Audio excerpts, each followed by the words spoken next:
Forensic, میرے خیال میں اس پہ میں نے بات پہلے بھی آپ کے ساتھ کی تھی کہ فورینسکس جو سال بھر پڑھا دیا جاتا ہے 3rd ایئر میں, اس کے بعد میں ایکسپیکٹ کروں کہ وہ جب گورنمنٹ جاب میں آئے گا سے about 2-3 years after his or her graduation, تو اس کو آتا ہوگا. جو کتابی فورینسک میڈیسن ہوتی ہے وہ پریکٹیکل میڈیکل لیگل ورک سے بہت ڈفرینٹ ہوتی ہے, بہت فرق ہوتی ہے. ہمارا اس وقت ٹارگیٹ جو ہے وہ یہ ہے کہ ہم کم سے کم سندھ کے ڈاکٹرز کو اتنا ٹرین کر سکیں کہ ان کا ایک کوالٹی انشور ہو سکے, جس میں ہم کی پرفارمنس انڈیکیٹرز کی بھی بات کرتے ہیں. مطلب we are talking about a lot of things. 18 June سے انشاءاللہ سندھ کے ڈاکٹرز کی تو ایک میں سٹارٹ کرا رہی ہوں ٹریننگ سیشن, مگر ان ٹرین ڈاکٹرز میں سے کتنے اس سیکشن میں رہتے ہیں یہ میرے پاس کوئی گارنٹی نہیں ہے. سو ٹرین کر دوں اور پھر وہ ٹرین مین پاور چلا جائے یہاں سے, تو it doesn't really fit the bill. اب سر آپ کی بات کا میرے پاس کوئی جواب نہیں ہے, میں کچھ کہہ نہیں سکتی. ہاں یہ میں کہہ سکتی ہوں کہ جب تک ہم ٹریننگ نہیں دیں گے اپنے ڈاکٹرز کو, جب تک ہم میڈیکو لیگل کو ایز اٹ از الگ کیڈر بنا کے, الگ ڈائریکٹریٹ ڈیولپ کر کے, الگ اس کو ایک الگ فیلڈ اسٹیبلش طریقے سے ایک کریئر پاتھ وے پرووائڈ نہیں کریں گے اپنے ایم ایل اوز کو, تب تک یہاں پر ایم ایل اوز نہیں آئیں گے. انسینٹیو میں پہلے بھی بات کی تھی اور ابھی بھی ہم یہی بات کر رہے ہیں کہ ایک سیلری دی جائے ایکسٹرا تاکہ یہاں لوگ آنا چاہیں. پھر کورٹس میں ہم نے انسینٹیو ہو, کورٹس میں ہم نے یہ ریکویسٹ کی ہے کہ کورٹ میں ہمیں جو 4 مرتبہ ایک کیس میں بلایا جاتا ہے تو ایک ہی بار ہمیں بلا لیا جائے. سب سے بڑا ڈیٹرنٹ جو ہوتا ہے نا وہ یہی ہوتا ہے کہ بار بار کورٹ جانا پڑتا ہے, اینڈ خواتین اسپیشلی فیمیلز بہت کورٹ جانے سے ان کو ڈر لگتا ہے. صحیح بات, ٹھیک ہے, بہت شکریہ ڈاکٹر سمیہ. میرے خیال میں کافی ڈیٹیل سے ہم آگے بھی بات کریں گے جب ٹرائل لیول پر یہ چلے گا. اچھا, یہ اب کیس کے اوپر جب سے اپریل سے ہوا یہ کیس تو ذرا وہ سب خاصی بات ہوتی رہی, اور بعد میں جو چیزیں سامنے آئیں کہ کس طریقے سے وہ ایک گیمنگ پلیٹ فارم پر ملے, انہوں نے ان کی بات چیت شروع ہوئی, پھر جب وہ غائب ہوئیں اس کے بعد سے لے کر کے اب دونوں کم عمر ہیں. دیکھیں یہاں لڑکا بھی اور لڑکی بھی. ہمارے یہاں جو آج کل ایک بیماری ہے اور سوشل میڈیا کی وجہ سے یہ اور بھی ہو گئی ہے کہ انسٹنٹلی لوگ چاہتے ہیں کہ آپ فیصلہ کریں کہ یہ صحیح ہے اور یہ غلط ہے. کبھی کبھی یہ ناممکن ہوتا ہے, جیسے اس کیس میں اب ایک دن بندہ ایک چیز سوچتا ہے, دوسرے دن بندہ ایک اور چیز سوچتا ہے. جیسے اب آپ دیکھ رہے ہیں ان کی والدین کی حالت, دعائے زہرا کی, ٹھیک ہے. اب جب جتنی بھی کوشش کریں you can't help but feel it emotionally. I mean ہم سب کی اولاد ہیں اور ہم یہاں پہ بڑے آرام سے بیٹھ کے کہہ سکتے ہیں کہ جی والدین کی ذمہ داری ہوتی ہے کہ اب دیکھیں کہ بچے کیا کر رہے ہیں, کیا کر. اب مجھے آنیسٹلی بتائیں یار کس حد تک یہ ممکن ہے, یار میں کس حد تک یہ ممکن ہے یار. یہ اس کے اندر اگر فون ہے آپ کے پاس 100 ایپس ہیں, آپ کو نہیں پتا کہ کون سا کیا ہے, کیا آپ ہر دن لے کے ان کی ساری چیٹس کو چیک کریں گے؟ یہ ممکن نہیں ہے, ٹھیک ہے. انفیکٹ وہ تو اور پھر چھپائیں گے, اگر ان کو کچھ چھپانے کے لیے چیز نہیں بھی ہو پھر بھی چھپائیں گے. اور اب تو ایسا ہو گیا ہے کہ ہر ایپس کے اوپر بھی کوڈز لگ گئے ہیں, یو کانٹ ایکسیس اٹ یار. آئی مین 10 جو ڈفرنٹ چیٹ سرورز ہیں آپ کے پاس, ڈسکارڈ ہے آپ کے پاس, واٹس ایپ ہے آپ کے پاس, یہ ہے آپ کے پاس, وہ ہے. آپ کس حد تک کرو گے؟ ہم جو گیمز کھیلتے تھے وہ الگ تھے, اب ہر گیم کے اندر ایک گیمنگ سرور ہے, اس کے اوپر بھی چیٹ ہو رہا ہوتا ہے. اور ہاں ویسٹ میں ہم نے دیکھا ہے, کچھ حد تک ہم نے پاکستان میں بھی دیکھا ہے کہ ان کو استعمال بھی کیا جاتا ہے بچوں کو ورغلانے کے لیے, ٹھیک ہے, for many different things. Terrorist groups کی بھی ریکروٹمنٹ ہوتی ہے and so on and so forth. لیکن آن دی ادر ہینڈ یہ بھی آپ سوچنے پہ مجبور ہیں کیونکہ آپ نے دیکھا ہے لڑکی کا رویہ کے والدین کے ساتھ. آئی مین جو چیمبر میں ہوا ہے وہ ہوا ہے اپنی جگہ, لیکن جو عدالت میں ہوا, میں تو رپورٹر سے جب میری بات ہوئی انہوں نے کہا کہ پورے کیس میں وہ جج کے بجائے اس ماں کی طرف دیکھ رہے تھے جو بار بار اپنی بیٹی کو اپنی طرف متوجہ کرنے کی کوشش اور وہ نہیں دیکھ رہی. تو کیا وجہ ہو سکتی ہے کہ ایک دم مطلب یار آپ بیٹی آپ کے گھر کی ہے اور ایک دم آپ آنکھیں ملانے سے بھی انکار کر رہی ہیں؟ تو آئی ڈونٹ نو. بارے میں میرے خیال میں میرٹ سے فل پروگرام اور ہم آگے جا کر کریں گے. ابھی سیورل کرنے ہوں گے مجھے لگا. ایک وقفہ لیتے جی, وقفے کے بعد واپس آتے. ویلکم بیک جی. اب پاکستان کی آبادی کی اکثریت تقریباً 60% سے زائد دیہی علاقوں میں رہتی ہے. تو دیہی علاقوں میں رہتی ہے. تو جب ہم پاکستان کی ترقی یا اپ لفٹ کی بات کرتے ہیں, جب ہم غربت کو ختم یا کم از کم کرنے کی بات کرتے ہیں اور ہمیشہ ہی ایسی باتیں کر رہے ہوتے ہیں.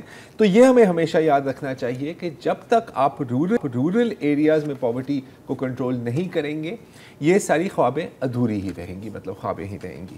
ہماری خوش قسمتی یہ ہے کہ بہت کچھ ایسے ادارے ہیں, بہت میں نہیں کہوں گا, جو دیہی علاقوں میں دہائیوں سے کام کر رہے ہیں, اور ایک ایسے ادارے ہیں national rural support programme network. اچھا, پہلے جو رورل سپورٹ پروگرام تھا وہ 1982 میں بنایا گیا, آغا خان فاؤنڈیشن, AKRSP کا نام ہم نے سب نے سنا ہے, انفیکٹ کافی شوز بھی کیے ہیں, اور وہ اتنا ایک کامیاب ماڈل تھا کہ اب اس طرح کے 8 رورل سپورٹ پروگرامز ہیں ملک بھر میں, انکلوڈنگ آزاد کشمیر.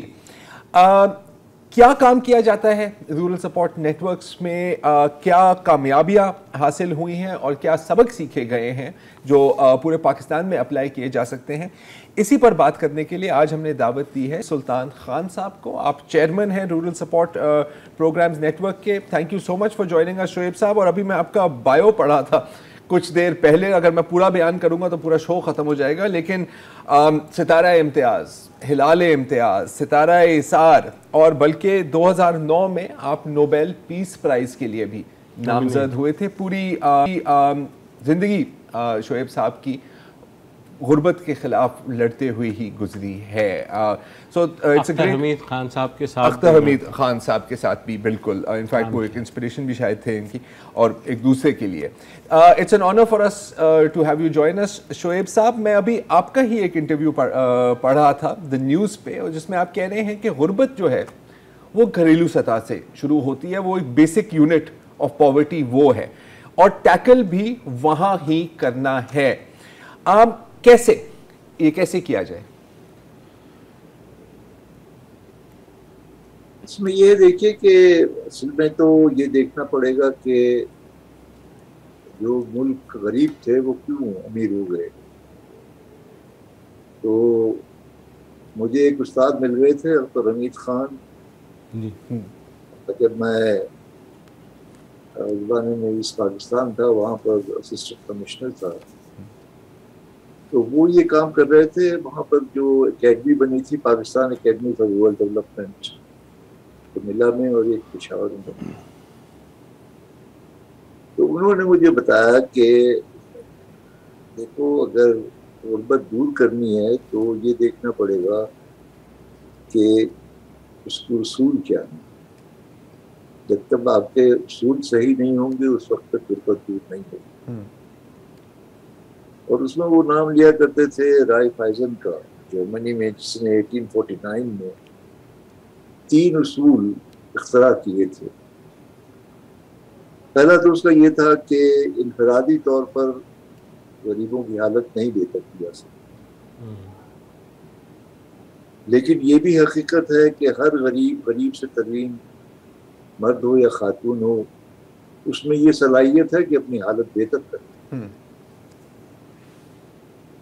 تو ضرورت اس بات کی ہے کہ ان کی جو صلاحیت ہے اس کو کس طرح سے بروئے صاحب یعنی انلیش کیسے کیا جائے, کیسے بروئے کار لایا جائے. تو اس کے لیے غریبوں کو پہلے 3 کام کرنے پڑتے ہیں.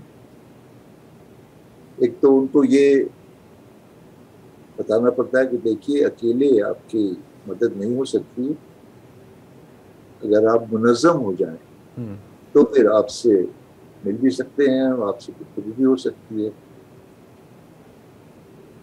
اور منظم ہو کر کے آپ کی جو تنظیم بنے گی اس میں کوئی ایسا فرد ہو, مرد یا عورت, جو واقعی آپ سب کو بتائے کہ واقعی یہ چیز کیا ہے جو بتائی جا رہی ہے, اس سے ہم کیسے بہتر اپنی حالت کر سکتے ہیں. تو پہلا اصول تو یہ تھا. دوسرا یہ تھا کہ بغیر پیسے کے تو دنیا کا کام نہیں چلتا, ظاہر ہے جی, اور پیسہ پیسے کو کھینچتا ہے.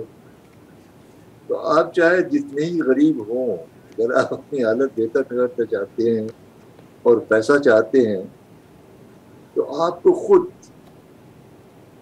ایک سلپ سے, جس کو کہتے ہیں ڈسپلن آف سیونگز, کہ آپ کو کچھ نہ کچھ پیسہ جمع کرنا پڑے گا ہر ایک کو جو اس تنظیم کا ممبر ہوگا.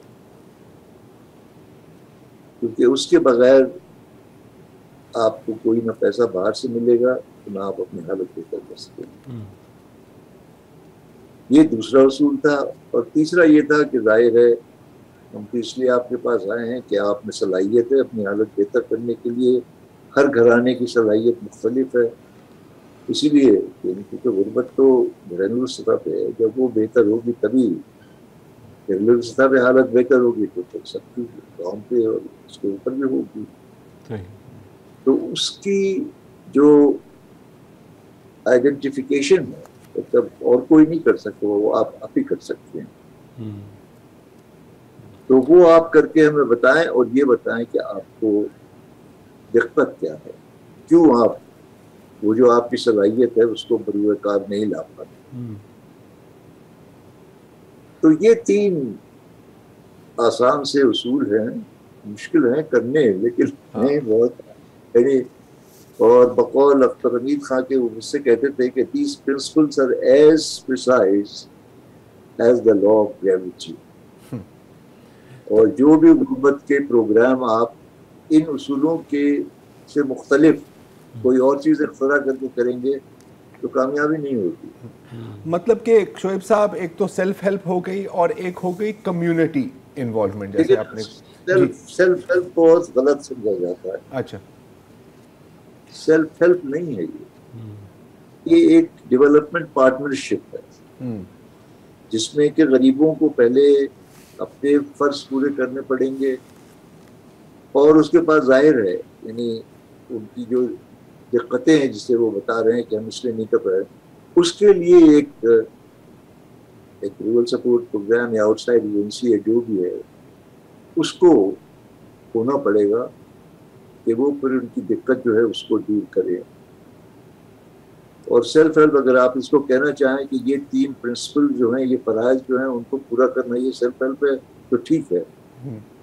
لیکن سیلف ہیلپ یہ نہیں ہے کہ وہ فری میں کام کریں یا وہ یعنی وہ غریب خود ہی ہیں. اگر آپ ان سے کہتے ہیں کہ مفت پہ کام کرو تو پھر وہ اپنی روزی کہاں سے کمائیں گے؟ ظاہر ہے. اچھا شعیب صاحب, ایک چیز میں جیسے ذرا نے بھی کہا, آپ کا بہت وسیع تجربہ ہے. آپ نے اس خطے کے تمام ممالک کے اندر کوئی نہ کوئی پروجیکٹس کو انسپائر کیا, آپ کے انیشیٹو سے انسپائر ہوئے. بنگلہ دیش کی مثال لے لیں, ڈاکٹر محمد یونس کا جو سارا کا سارا ان کا کام ہے جس پہ انہیں نوبیل پیس پرائز بھی ملا. اس کے علاوہ بھارت میں بھی بہت سی ایسی جہاں پر جو ویمن فوک ہے رورل سیکٹر میں وہ آگے لایا گیا, ان کو قرضے فراہم کیے گئے, ان سے پروڈکٹیوٹی جو ہے وہ حاصل کی گئی اور سکسیسفل ایگزامپلز ہیں. پاکستان میں کیوں اتنا کم ہے یہ سب کچھ کرنا مشکل ہے؟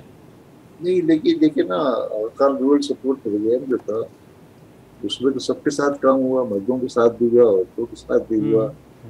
جب ورلڈ بینک نے اس کا 5 سال کے بعد پہلا ایویلیویشن کیا تو انہوں نے یہی کہا کہ یہ جو اس پروگرام کے پہلے 4 سال ہیں وہ جتنے ورلڈ بینک نے پروگرام کیے ہیں رورل ڈیولپمنٹ کے وہ اس میں نہیں, کیونکہ وہ لوگ جاتے ہیں ایک بلو پرنٹ کے ساتھ کہ یہ چیز جو ہے وہ غریبوں کے لیے ٹھیک ہوگی, اور ہم جاتے تھے ایک پروسیس اپروچ لے کے کہ نہیں غریب بتائیں گے ہمیں کہ کیوں اپنا حالت بہتر کر سکتے.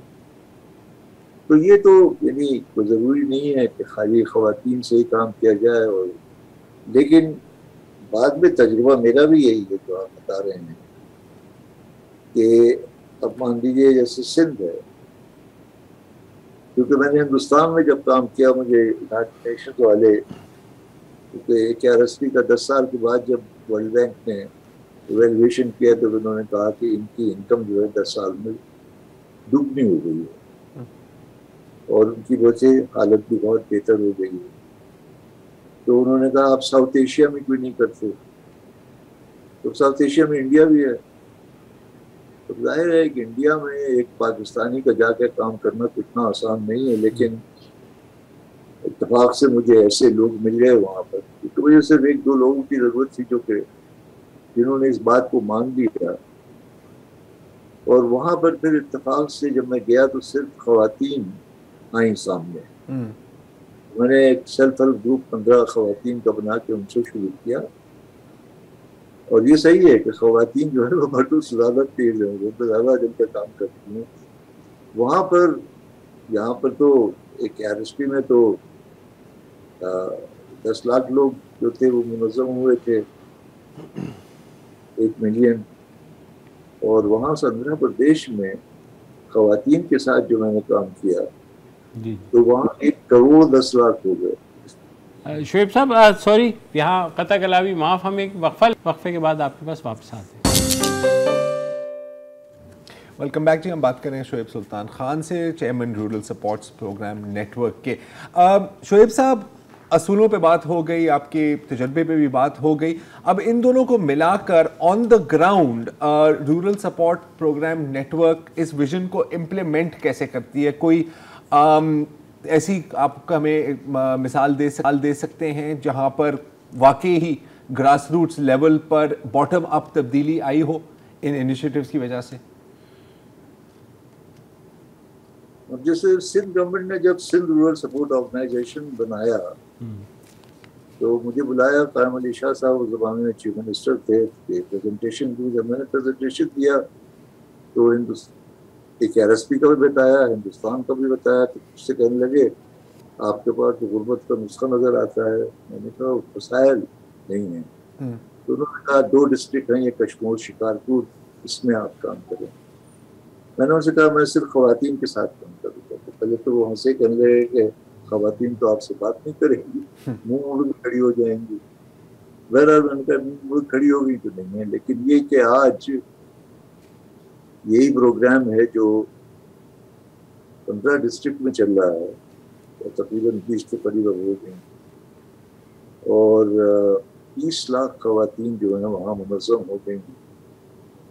اور ان کی اگر آپ تو کراچی میں ہیں, وہ جا کر کے کبھی سکر آپ چلے جائیں, وہاں پر وہ آپ کو ٹھہرائیں گے بھی, وہ دکھائیں گے بھی. اور اب آپ دیکھیں ان خواتین کی حالت ان کے ساتھ کام ہوا ہے کتنی بہتر ہو گئی. یہ نہیں ہے کہ اس کا اثر نہیں ہوتا ہے, اس کا اثر, لیکن اس میں ضرورت یہی ہوتی ہے کہ وہ وسائل ہوں, اور اگر اسکیل پہ جانا ہے تو گورنمنٹ کی سپورٹ ہو. اور سندھ گورنمنٹ واحد گورنمنٹ ہے پاکستان میں جس نے کہ اس کو پوری سپورٹ دی ہے اور دے رہی ہے. قائم علی شاہ صاحب کے بعد مراد علی شاہ صاحب چیف منسٹر ہو گئے, انہوں نے بھی بہت سپورٹ کیا. وہاں کے جو افسران ہیں انہوں نے بھی کیا, اور پولیٹیکل کمٹمنٹ بھی ہے. بلاول صاحب اکثر کہتے ہیں کہ یہ میرا سب سے بہترین پروگرام ہے. اور باقی جگہ بھی جہاں پر کہ جیسے ساؤتھ پنجاب میں کافی جگہ ہم نے کیا ہے نیشنل رورل سپورٹ پروگرام میں, تو وہاں پر بھی یہ افاد والوں نے سپورٹ کیا تھا, اور تو جو شعیب صاحب مطلب کہ پنجاب, ساؤتھ پنجاب کی آپ نے بات کی, میں بلوچستان کا بھی پوچھنا چاہ رہا ہوں, کیونکہ آپ کو پتہ ہے کہ زیادہ تر انڈیکیٹرز میں بلوچستان از ایٹ دا باٹم. وہاں کوئی حکومت نے, صوبائی حکومت نے کوئی زیادہ انٹرسٹ دکھایا ہے, نہیں دکھایا, مطلب کیا کہتے ہیں وہ؟ صوبائی حکومت نے تو نہیں دکھایا, لیکن یورپین یونین نے, بلکہ یہ ہمارا یہ سندھ کا بھی یہی ہوا تھا کہ یورپین یونین نے جب دیکھا ہم نے یہ 4 ڈسٹرکٹس میں کام کیا ہے تو وہ آئے ہمارے پاس, یہاں پر میرے پاس اسلام آباد میں, کہنے لگے کہ یہ تو بڑا اچھا پروگرام ہے. We have never seen empowerment of women in such way. جب ہم نے سندھ میں دیکھا تو انہوں نے 8 ڈسٹرکٹ کے لیے اور ہمیں پیسے دیے کہ آپ کریں, اور اس کے بعد خیر پروونشل گورنمنٹ نے کچھ باقی ڈسٹرکٹ تک تو اب تقریباً 20 میں پہنچ گئے. تو اسی طرح سے انہوں نے بلوچستان کے لیے بھی ہمیں کیے. وہاں پر 2 پروگرام ہیں, بلوچستان رورل سپورٹ پروگرام اور نیشنل رورل سپورٹ پروگرام کو وہاں پر بھی غربت کے علاقے میں کر رہے ہیں. لیکن یہی ہے کہ گورنمنٹ کی وہ سپورٹ نہیں جو سندھ میں ہے ہمارے پاس. ٹھیک ہے, تو ڈاکٹر صاحب ساتھ ساتھ جو ہمارے دوسرے مسائل ہیں, آپ نے کیونکہ شکارپور کی بات کر دی, کشمور کی بات کی, بلوچستان کی بات ذرا آپ نے بھی کی, یہاں جو صحت بنیادی سہولیات ہیں ان کا بہت فقدان بھی ہے. تعلیم ہے یا صحت ہے, 2 ایسے شعبے ہیں جن کو بری طریقے سے نگلیکٹ کیا گیا ہے. تو آپ جب ڈیولپمنٹ کی بات کرتے ہیں تو ساتھ ساتھ ظاہر ہے یہ ان شعبوں کے اندر بھی کچھ نہ کچھ بہتری آئے گی تو اوور آل ڈیولپمنٹ آئے گی آپ کے خیال میں؟ بالکل بالکل آپ صحیح کہہ رہے ہیں. میں تو اس کا مقصد بھی یہی ہے کہ سوال یہ ہے نا کہ ڈپارٹمنٹس والے جو ہیں وہ بھی یہ کہتے ہیں کہ جی ہم تو جو کر سکتے ہیں وہ کر رہے ہیں, جہاں تک ہماری پہنچ ہے وہاں تک پہنچ ہے. تو پہنچ ان کی اس لیے نہیں ہے کہ لوگ اگر آرگنائز نہیں ہے تو وہ تو پہنچ ہی نہیں پاتے. لیکن یہ جو ہم 3 ٹیئر اسٹرکچر بنا رہے ہیں لوگوں کے آرگنائزیشن کا, کہ کمیونٹی آرگنائزیشن ہوتا ہے 15, 20, 25 گھرانوں کا. اس کے بعد جب گاؤں میں یہ کافی ہو جائیں 70-80% لوگ آرگنائز ہو جائیں تو پھر ہم ایک ولیج آرگنائزیشن بنا لیتے ہیں. اور جب ایک یونین کاؤنسل میں اسی طرح 70-75-80% ہو جائیں ولیج آرگنائزیشن آرگنائز تو لوکل سپورٹ آرگنائزیشن بنا لیتے ہیں. تو اس میں اتنی کامیابی تو نہیں ہوئی, لیکن ہر جگہ میں یہی کہتا ہوں گورنمنٹ کے ڈپارٹمنٹ سے کہ بھائی اگر آپ کے پاس کیا ہے, آپ کے پاس سروسز اینڈ سپلائیز ہیں, اور مشکل آپ یہ ہے کہ آپ کے پاس لوگ اتنے نہیں ہیں ایکسٹینشن ورکرز کے بہت گھر پہنچ سکیں. لیکن یہاں ہم نے ایک اسٹرکچر بنا دیا ہے آرگنائز کمیونٹیز کا کہ آپ ہر گھر تک پہنچ سکتے ہیں. آپ کو صرف لوکل سپورٹ آرگنائزیشن سے کانٹیکٹ کر لیں, وہ آپ کو جو ولیج آرگنائزیشن سے ہم تک لے جائیں گے, ولیج آرگنائزیشن والے آپ کو گھر گھر پہنچا دیں گے. تو جب تک یہ نہیں ہوگا تب تک باقی جو اس کو کہتے ہیں نا ملٹی ڈائمینشنل پاورٹی, ایجوکیشن ہے, ہیلتھ ہے, اور چیزیں ہیں, کلچر ہے, یہ تمام چیزیں یہ تو سب ڈپارٹمنٹس کے پاس ہے نا. آپ یہ دیکھیں نا کہ رورل سپورٹ پروگرام جیسے ہیں, فار ایگزامپل سندھ میں ہے تو ہمیں کیا, ہم کو زیادہ سے زیادہ 1 بلین روپے مل گیا سال میں. اگر آپ ADP دیکھیں ڈپارٹمنٹس پہ جو ہے وہ تو 250 بلین پتہ نہیں کتنا ہوتا ہے. تو وہ اگر کہیں اس سے لنک ہو جائیں, یہی کوشش میری ہے. تو میں یہی کہتا ہوں کہ بھئی یہ جو آپ کے ڈپارٹمنٹس ہیں, بلکہ پچھلی دفعہ جب میں چیف منسٹر سے ملا تھا مراد شاہ صاحب کو, میں نے کہا کہ آپ ایک انسٹرکشنز ایشو کر دیں, مینڈیٹری کر دیں ڈپارٹمنٹس کے لیے کہ آپ کے سروسز سپلائیز جو ہیں وہ اس کی چینل جو ہے delivery channel, these are 3 tier organized structure. تو وہ جب ہو جائے گا تب پھر وہ جو آپ بات کر رہے ہیں نا وہ یعنی ہو سکتی, کیونکہ وہ سارے پیسے تو ان کے پاس ہیں, they have all the facilities. تو وسائل کی کمی نہیں ہے اتنی, لیکن ول اور چینلائزیشن کی ضرورت ہے. بہت بہت شکریہ شعیب صاحب. ہم سوری شو کا وقت ختم ہوا چاہتا ہے. اگین دیکھیے میں خیال ہے کہ ہم نے شاید مطلب یہ تو چلے ان کی تو بہت بڑی نیٹ ورک ہے, لیکن چھوٹے بڑی اس طرح کی کتنی آرگنائزیشن سے بات ہوئی ہے. اور جب آپ دیکھتے ہیں نا کہ یہ ایک ہمارا ایک غلط ایک تصور ہوتا ہے کہ جی بالکل گراس روٹ لیول پر, ولیج لیول پر لوگ انٹرسٹیڈ نہیں ہیں آرگنائزیشن میں. اور میرا خیال ہے کہ ایک بہت بڑا یہاں پر رول ہے جو ہمیشہ لیکنگ رہا ہے لوکل باڈیز کا. اگین دیکھیں کینسر بھی سیل سے شروع ہوتا ہے, پھر وہ آپ کے پورے جسم میں پھیلتا ہے, تو آپ نے روکنا بھی اسی لیول پر ہے. اور غربت بھی ایک طرح سے ایک ملک کے لیے کینسر ہی ہوتی ہے. تو امید ہے کہ سندھ حکومت کا ذکر کیا شعیب صاحب نے, امید ہے کہ وفاق اور باقی صوبائی حکومتیں بھی تھوڑی سی اس کی طرف نظر ڈالیں گے. یقیناً سب کی بہتری اسی میں ہی ہے. آج کے لیے اتنا ہی جی, اجازت دیجیے, خدا. السلام علیکم. اگر آپ کو ہمارے شو پسند آیا ہے تو پلیز ہمارے یوٹیوب چینل کو سبسکرائب کریں, اور اگر مناسب سمجھے تو اس ویڈیو کو لائک بھی کر لیں, تو کوئی حرج نہیں ہے, اور شیئر بھی کر لیں اور کمنٹ بھی کر دیں جی, ورنہ وہ سب ایسے ہی لکھتے رہیں. اور یہ جو دونوں کہہ رہے ہیں یہ کر لیں جی پلیز, نہیں تو ہمیں بھی گھر جانا ہے, ہمیں آپ کے کمپیوٹر میں نہیں رہنا 24 گھنٹے. صحیح بات.